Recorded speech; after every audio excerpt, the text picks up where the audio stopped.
నమస్తే, welcome to great Andhra. మనతో పాటు ఉన్నారు సీనియర్ పొలిటికల్ అనలిస్ట్ జిఆర్ మహర్షి గారు. నమస్తే సార్. నమస్తే చందన్ గారు. సార్, కొత్తగా ఒక విషయం ముందుకొచ్చింది. పవన్ కళ్యాణ్ గారు అసెంబ్లీతో పాటుగా పార్లమెంటు స్థానాన్ని కూడా పోటీ చేస్తారని ఒక వినికిడి. ఎలా ఉంటుంది అంటారు? చేస్తారా, చెయ్యరా? చేస్తే ఎక్కడి నుంచి? అదే టీవీ ఛానల్లో చర్చ నడుస్తూ ఉంది. చేస్తే ఆయన ఉద్దేశం బహుశా రేపు మోదీ గవర్నమెంట్ ఎలాగో వస్తుంది కాబట్టి ఇక్కడ గెలిచి కేంద్ర మంత్రి అవుదాము అనే ఆలోచన కూడా ఉండొచ్చు. అది కూడా టాక్ నడుస్తూ ఉంది. అయితే ఇక్కడ గెలవాలి కదా, అది కదా క్వశ్చన్ మార్క్. గెలిస్తేనే ఆయన కేంద్ర మంత్రి అయ్యే అవకాశాలు ఉన్నాయి. అయితే ఈయన గెలవకుండా వైసీపీ ఏం చేస్తుందంటే, గట్టిగా పోటీ అనేసి పక్కన పెడితే, ఇతను గెలిచి ఎంపీ సీటు గెలిస్తే ఇక ఆంధ్రప్రదేశ్లో ఉండడు, ఆంధ్రప్రదేశ్ రాజకీయాలకి సమాప్తం చేసినట్టే, ఆంధ్రప్రదేశ్ నుంచి తను పారిపోతున్నాడు అనే ప్రచారం చేస్తుంది. అది నష్టం పవన్ కళ్యాణ్కి. ఎందుకంటే ఆయన కార్యక్షేత్రం ఢిల్లీ కాదు. ఢిల్లీలో కేంద్ర మంత్రి వాళ్ళన్న ఏం సాధించాడు? వాళ్ళన్న కూడా కేంద్ర మంత్రిగా ఉన్నాడు కదా. ఏమైంది? ఆంధ్రప్రదేశ్ రాజకీయాలపైన ఆయన ఏమన్నా కాంగ్రెస్ మంత్రిగా ముద్ర చూపించగలిగాడా? రేపు ఈయన కూడా అంతే. ఎన్డీఏ అలయన్స్లో ఒకవేళ అంటే వాళ్ళ గవర్నమెంట్ వస్తుందనే టాక్ నడుస్తుంది కాబట్టి ఈయన ఒకవేళ గెలిస్తే రేపు కేంద్ర మంత్రి అయ్యాడు అనుకోండి. కేంద్ర మంత్రి అవ్వడం వల్ల ఏమీ ప్రయోజనం ఉండదు. కేంద్ర మంత్రులకి ఇప్పుడు అమిత్ షా, మోదీలకు తప్ప మీరు 10 మంది కేంద్ర మంత్రుల పేర్లు చెప్పండి చూద్దాం. ఎవరికి ఏముండదు, ఏ పవరు ఉండదు. ఊరికే ఉంటారంతే, ఉంటారంతే. కాబట్టి అది రాంగ్ స్ట్రాటజీ, రాంగ్ చాయిస్. అది సార్, ఒకవేళ 2 స్థానాల్లో అదృష్టం కొద్దీ గెలిచారనుకోండి, అప్పుడు ఏం చేస్తారంటారు? గెలిచి అదృష్టం కొద్దీ గెలిస్తే ఏముంది, ఆయన కేంద్ర మంత్రి కావడానికే ఇష్టపడతాడు. ఆయనకి ఇదంతా ఎందుకు, ఈ స్టేట్ అంతా రిస్క్ ఎందుకు? మన జనసేన వాళ్ళు ఉంటారు, చంద్రబాబు ఉంటాడు. చంద్రబాబును ముఖ్యమంత్రి చేయడం కోసమే కదా ఈ అలయన్స్ ఇవన్నీ నడుస్తూ ఉండేది. మరి ఇంకా చంద్రబాబు ముఖ్యమంత్రి అయిన తర్వాత ఇంకా ఆయనకి ఏం పని ఉంది స్టేట్లో అని అనుకుంటారు విమర్శకులు. నేను చెప్పడం కాదు. అయితే పవన్ కళ్యాణ్ ఎందుకు కాన్ఫిడెంట్గా లేడు? ఆయన మాట కానీ, ఆయన బాడీ లాంగ్వేజ్ కానీ, ఆయన తీరు కానీ, జగన్ గారిని తిట్టేటప్పుడు జగన్ నీ సంగతి చూస్తా, ఈసారి మామూలుగా ఉండదు అనే చోట కాన్ఫిడెన్స్ లెవెల్స్ ఉంటాయి. కానీ మామూలుగా ఈసారి జనసేన 24 సీట్లు పోటీ చేస్తుంటే 24 మనం గెలవబోతున్నాము, 3 పార్లమెంటు సీట్లలో పోటీ చేస్తే 3 మనం గెలవబోతున్నామని అంటున్నాడు ఆయన ఎక్కడైనా? మనకేముంది, మనకు లేదు, టీడీపీ వాళ్ళు మనం గెలిస్తేనే మనం ఏదో చేస్తున్నాం ఇట్లా మాడుతున్నాడు. ఇప్పటి వరకు ఆయన ఏమిటి, భీమవరము, పిఠాపురంలో పోటీ చేస్తాడు లేదా తిరుపతి చాయిస్ తీసుకుంటాడు అని వినిపిస్తూ ఉందే. కానీ ఇప్పుడు వస్తున్న మాటల ప్రకారం 17వ తారీఖు ఎన్నికల షెడ్యూల్ వస్తుందని అంటున్నారు. అంటే గట్టిగా 10 రోజుల్లో ఎన్నికల షెడ్యూల్ వెలువడే అవకాశం ఉన్నప్పటికీ పవన్ కళ్యాణ్ గారు ఇప్పటికీ తన నియోజకవర్గం ఇది అని చెప్పలేకపోతున్నారు. ఎందుకు? ఏమిటి ఆయనకి ఇంత 175 నియోజకవర్గాల్లో ఖచ్చితంగా నేను గెలుస్తాను అని చెప్పుకునే నియోజకవర్గమే లేదా ఆయనకి? మరి నీకే గెలిచే నియోజకవర్గమే ఏదో లేనప్పుడు నువ్వు నీ తోటితో నిన్ను నమ్ముకొని వచ్చిన జనసేన నాయకులను ఎలా గెలిపిస్తావు? ఇదొక చిత్రమైన సిచ్యువేషన్ పవన్ కళ్యాణ్ గారికి. ఇప్పుడేమో కాకినాడ, అనకాపల్లిలో ఆయన ఎంపీ స్థానాల్లో పోటీ చేస్తాడు అంటున్నారు. ఎందుకు? మీకు ఏం పని ఎంపీ స్థానాల్లో? మీరు ఇక్కడ ప్రాంతీయ పార్టీ నాయకుడు. గతంలో కేసీఆర్ గారు ప్రాంతీయ పార్టీ పెట్టినప్పుడు ఎంపీగా పోటీ చేశారంటే దానికి ఒక అర్థం ఉంది, దానికి ఒక రీజనింగ్ ఉంది.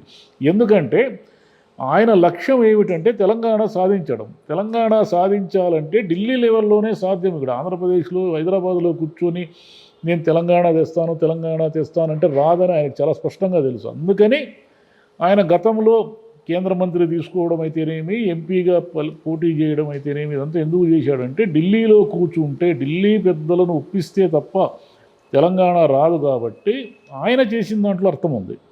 మీకేం పని? మీరు ఆంధ్రప్రదేశ్ రాజకీయాలు మార్పు తెస్తాను, నేను అది చేస్తాను, ఇది చేస్తాను అని కదా మీరు పార్టీ పెట్టింది. మీరు ఆంధ్రప్రదేశ్ అంటే ఇది ఊరికే ఊహాగానాలే నేను చెప్తున్నాను. ఎందుకంటే ఎంపీ సీటు పోటీ చేస్తానని జనసేన వర్గాలు చెప్పలేదు, పవన్ కళ్యాణ్ చెప్పలేదు. పోటీ చేయాలనే ఆలోచన ఉంటే నేను చెప్తున్నాను. కాబట్టి ఆయన పనే కాదు, ఢిల్లీకి పోవడం ఆయన పని కాదు. కేంద్రంలో ఆయన మంత్రి పదవి తీసుకున్నా ఆయన ఒరిగేది ఏమీ లేదు. ఆయన ఆంధ్రప్రదేశ్కి కేంద్ర మంత్రిగా చేసేది కూడా ఏమీ లేదు. ఎందుకంటే ఏం చేస్తారు కేంద్ర మంత్రులు? ఏమీ చేయలేరు. కాబట్టి ఊరికే ఎన్డీఏలో ఉన్నాను కాబట్టి నేను కేంద్ర మంత్రి అని చెప్పుకునే ఒక ప్రిస్టేజ్ సింబల్ తప్ప ఇంకేమీ కాదు అది. కాబట్టి ఆయన ముందు ఏమిటంటే లోకేష్ మంగళగిరిలో పోటీ చేస్తాను, మంగళగిరిలో లాస్ట్ టైం ఓడిపోయినప్పటికీ మంగళగిరిలో ఆయన ఇంకా రాజకీయాలు సరిగ్గా చేయనప్పటికీ, అంటే ఎందుకంటే మంగళగిరిలో ఆయన ఎప్పుడు ఉండడు కదా, ఆయన ఎక్కడో తిరుగుతూ ఉంటాడు. మంగళగిరి స్థానికుడు కాకపోయినప్పటికీ ఆయన నేను మంగళగిరిలోనే పోటీ చేస్తాను, మంగళగిరిలోనే గెలుస్తాను అని చెప్తున్నాడు. మీరేం చెప్తున్నారు? ఈరోజు భీమవరం అంటారు, రేపు పిఠాపురం అంటారు. భీమవరం ఆయన మాజీ ఎమ్మెల్యే అంజిబాబును రామాంజనేయులు గెలుస్తారు, ఇంకో రోజు పిఠాపురంలో పోయి ఇంకెవరినో గెలుస్తారు. ఇదంతా కాదు తిరుపతి మనకు సేఫ్ సీటు అని తిరుపతి అంటారు. ఇప్పుడు అదే కాదని ఇప్పుడు ఎంపీ సీటు ప్రచారం వచ్చింది. అంటే ఏదో ఒక క్లూ ఉంటేనే కదా ప్రచారాలు జరుగుతాయి. కాబట్టి పవన్ కళ్యాణ్ అన్నీ తప్పులు చేసుకుంటూ వెళ్తున్నాడు. ఈ తప్పులన్నీ కూడా వైసీపీ వ్యతిరేకత వల్ల మనకు అన్నీ అనుకూలంగా, మనం ఎట్లా చేసినా అనుకూలంగా ఉంటాయి అని పవన్ కళ్యాణ్ భావిస్తే అది తప్పు. ఎందుకు తప్పు అంటే మీరు చెబుతున్నంత వ్యతిరేకత ఏమీ లేదు అక్కడ. మీకు సర్వేలన్నీ కూడా వైసీపీకి అనుకూలంగా వస్తున్నాయి అంటే ఆ సర్వేలన్నీ ఏదో డబ్బులు ఇచ్చి కొనుక్కుంటున్నారు అని ఎవరైనా అనుకుంటే అది భ్రమ. వైసీపీ క్యాడర్ కానీ, వైసీపీ నాయకులు కానీ, వైసీపీకి ఉన్న పథకాలు కానీ వీటి పట్ల కామన్ మ్యాన్ ఇంకా బలంగా ఉన్నాడు.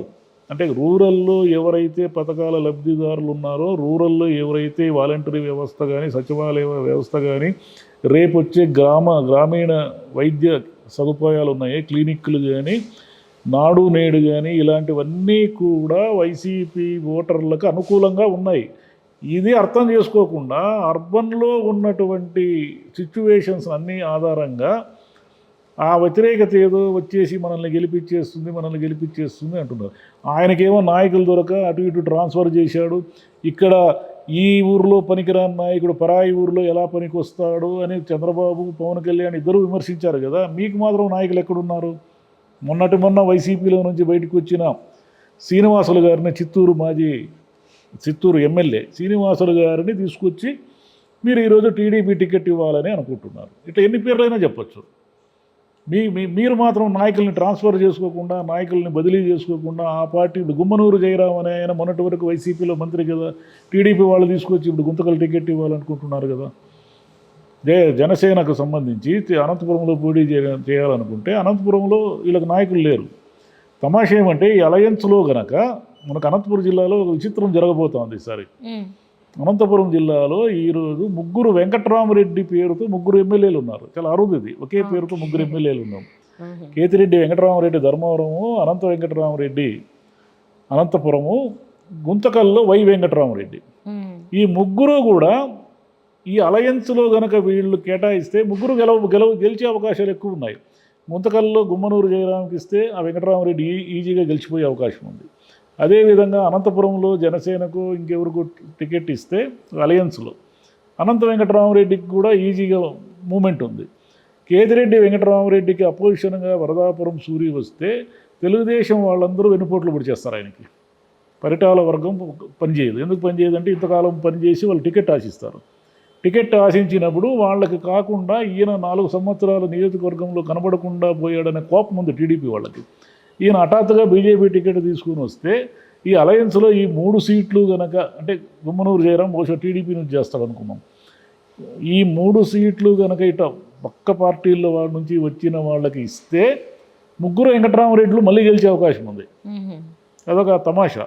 ఓకే, మొత్తంగా అయితే మాత్రం అటు జనసేన అయినా బీజేపీలో అయినా కానీ వీళ్ళకి సంబంధించిన వాళ్ళు ఎక్కడో చోటు నుంచి అయితే కొంతమంది ఉండే అవకాశాలు ఎక్కువ ఉన్నాయి. ఎందుకంటే జనసేనకి పర్టికులర్గా ఎక్కువ నాయకులు లేరు. అంతా ఈ వేరే దగ్గర నుంచి తెచ్చుకున్న నాయకులతోనే ఉన్నారు వీళ్ళు. జగన్ అయినా వేరే నాయకులను తెచ్చుకోకుండా తమ నాయకుల్ని అటు ఇటు ట్రాన్స్ఫర్లో ఏవో చేస్తున్నాడు ఆయన. ఇప్పుడు అనిల్ కుమార్ యాదవ్ తీసుకొచ్చి నరసాపురంపేట ఎంపీ చేశాడంటే ఆయన నాయకుడే కదా, వైసీపీ నాయకుడే. ఆయన పక్కన నుంచి ఏం రాలేదు. చెవిరెడ్డి భాస్కర్ రెడ్డిని ఒంగోలులో నిలబెట్టాలనుకుంటే చెవిరెడ్డి భాస్కర్ రెడ్డి వైసీపీ నాయకుడే. టీడీపీ నుంచి, జనసేన నుంచి ఆయన ఎవరైనా నాయకులను లాక్కున్నాడంటే ఏముండాయి మనకు గట్టిగా ఒకటి రెండు పేర్లు కూడా చెప్పలేము. ఒక కేశినేని నాని అనే తన పేరు తప్ప ఏ పేరు చెప్తారు మీరు? చెప్పలేము. కాబట్టి ఆయన తన నాయకులు నన్ను ఇష్టం వచ్చినట్టు మార్చుకుంటున్నాడు. మీరేం చేస్తున్నారు? వైసీపీ నాయకులందరినీ తెచ్చుకొని మళ్ళీ టికెట్లు ఇస్తున్నారు. సార్ మనం అసలు పాయింట్ ఏంటంటే పవన్ కళ్యాణ్ గారు అయితే మేబీ ఎంపీగా కూడా పోటీ చేయొచ్చు అని. సార్ 2 చోట్ల ఓడిపోతే సిచ్యువేషన్ ఏంటి? అప్పుడేం చేస్తారు? 2 చోట్ల ఓడిపోతే ఆయనేం ఫీల్ కాడు. అంటే గట్టివాడు. నాకు అది నచ్చుతుంది. దాన్ని ఏమంటారు, ఓటమిని భరించి మళ్ళీ ముందుకు పోయే ఒక కాన్ఫిడెన్స్ ఉంది. నాయకుడుగా పార్టీని గెలిపించే దిశగా తీసుకుపోయే కాన్ఫిడెన్స్ కంటే కూడా ఓటమిని తట్టుకునే కాన్ఫిడెన్స్ ఉంది పవన్ కళ్యాణ్కి. 10 సంవత్సరాలుగా ఏమీ లేకపోయినా మళ్ళీ నెక్స్ట్ ఈ ఇయర్ కూడా 2024లో కూడా ఆయన గట్టిగా పోరాడుతున్నాడు. ఈ అలయన్స్ అని 24 సీట్ల దగ్గర ఏదో కుదుర్చుకున్నాడు. కాబట్టి 2 చోట్ల ఓడిపోయాడు అనుకుందాం ఉదాహరణకి. ఈసారి ఓడిపోవడని నేను అనుకుంటున్నాను. అంటే పార్లమెంటు డౌట్, పార్లమెంటుకు పోటీ చేస్తే ఆయన డేంజర్లో పడినట్టే. అసెంబ్లీ వరకు అయితే ఆయన గెలిచే అవకాశాలు ఉన్నాయి. 2 చోట్ల ఓడిపోతే 2029 వరకు ఆయన మళ్ళీ మధ్యలో 3-4 సినిమాలు చేసుకుని 29కి మళ్ళీ నేనున్నానని వచ్చేస్తాడు ఆయన. అప్పటికే నాయకులైతే రెడీ అవ్వరు అన్ని స్థానాల నుంచి పోటీ చేయడానికి. 10 ఏళ్ళుగా పార్టీని పునాదులు నిర్మించుకుని బలంగా చేసుకునే అవకాశము 10 ఏళ్ళు అనేది చాలా ఎక్కువ ఏ నాయకుడికైనా. 10 ఏళ్ళుగా ఆయన ఎంతో చేసి ఉండాల్సింది. ఈరోజు ఆయన టర్మ్స్ అండ్ కండిషన్స్ ఆయన డిక్టేట్ చేసి ఉండాల్సింది. చంద్రబాబు కాదు డిక్టేట్ చేయాల్సింది. నేను కలయించలేక రావాలంటే నాకు 50 సీట్లు ఇస్తేనే వస్తాను అనే మూడ్ క్రియేట్ చేయాల్సిన పవన్ కళ్యాణ్ మీరు ఎన్ని ఇస్తే అన్ని తీసుకుంటాననే మూడ్లోకి వెళ్ళిపోయారు. కాబట్టి అది ఆయన వైఫల్యం, ఒక రాజకీయ నాయకుడిగా వైఫల్యం అది. ఆయన ఒక సినిమా హీరోగా సక్సెస్ అయ్యొచ్చు, కానీ పొలిటీషియన్గా ఆయన ఫెయిల్యూర్. జై సార్. ఓకే సార్, చూద్దాం మరి ఆయన ఎక్కడ నుంచి పోటీ చేస్తారో, ఎంపీకి చేస్తారో చేయరో కూడా.